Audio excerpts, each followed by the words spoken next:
la iglesia cristiana en China está muy controlada. En algunos lugares hay cierta libertad, en otros lugares literalmente se los persigue y se los encarcela.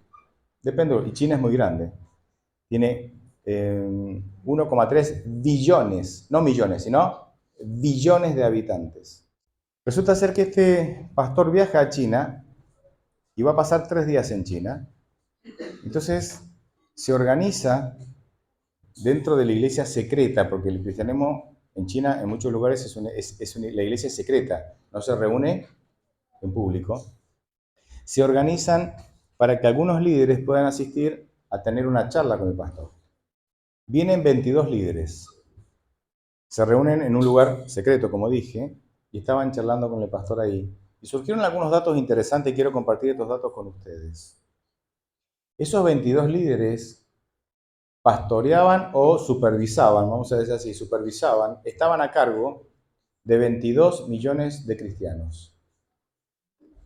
Más de 1 millón de cristianos para un solo que no es pastor, porque no podemos tener pastores nosotros en China.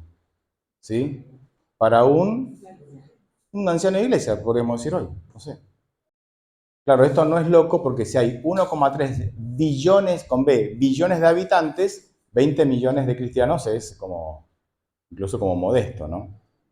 Entonces el pastor empezó a decir, wow, acá hay una dimensión que yo no logro, mi cabeza pequeña no logra dimensionar.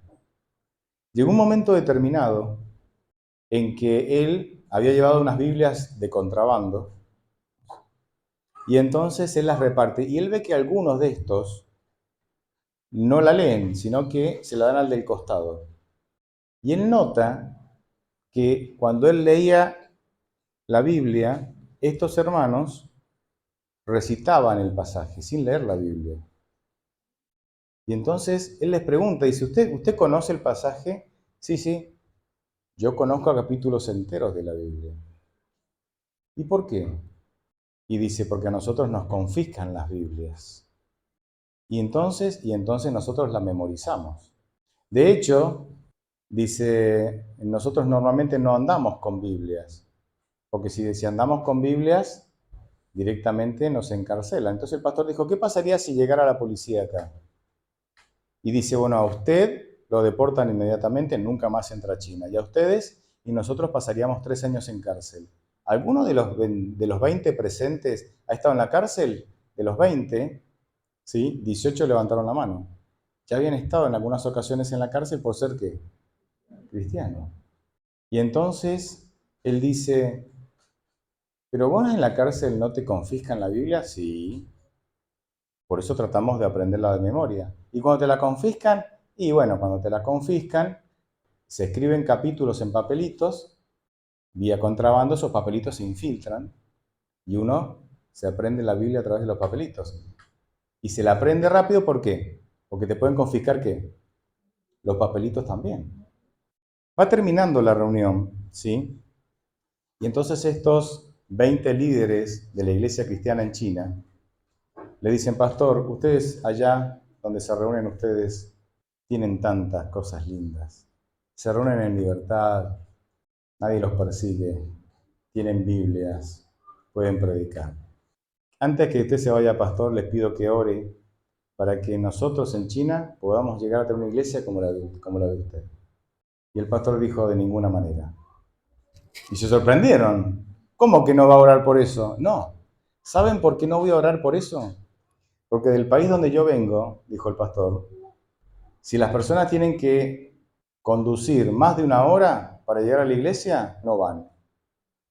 Y la mayoría de ustedes viajó 13 horas en tren para estar en esta reunión. Donde yo vengo, si no hay sillas cómodas y ventiladores o aire acondicionado, la gente no va. Y ustedes llevan 3 días acá encerrados conmigo, sentados en el piso. De donde yo vengo, dice el pastor, hay un promedio de 2 a 4 Biblias por familia, pero casi nadie las lee. Y ustedes andan memorizando la Biblia a través de papelitos. No me pidan que ustedes No me pidan que yo ore para que ustedes lleguen a ser como nosotros. Al contrario, yo tengo que orar para que nosotros lleguemos a ser como ustedes. Tal vez para ser una iglesia victoriosa nos hace falta más problemas. Oh, pastor, qué mala noticia que nos está dando. ¿Me entienden, no? Tal vez como pastores, perdón, tal vez como cristianos, para ser cristianos victoriosos o para obtener más victorias sobre Satanás, nos hacen falta más adversidades que nos hagan valorar lo que tenemos y que nos hagan aferrarnos a Cristo como nunca antes. Porque no vendrá un reavivamiento, y estamos orando por un reavivamiento. No vendrá un reavivamiento si no ponemos a Dios, ¿dónde? Lo hemos cantado toda la semana. En primer lugar, primer lugar, primer lugar. Pero hay que pagar un precio. ¿Pero cómo, pastor? Si la salvación no es gratuita, sí, es gratuita, pero ¿saben cuál es el precio? Decisiones.